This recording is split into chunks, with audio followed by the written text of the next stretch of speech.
হান্নানা একটা খেজুর গাছের নাম, যাকে ধরে খুতবা দিতেন রাসূলে আকরাম, যাকে ধরে খুতবা দিতেন রাসূলে আকরাম।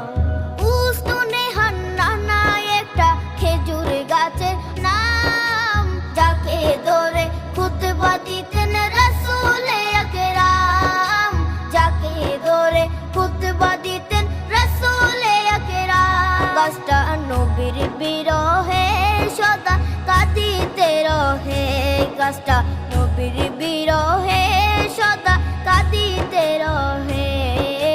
হতবাক হয়ে দেখে যত সাহাবায়ে কেরাম, হতবাক হয়ে দেখে যত সাহাবায়ে কেরাম।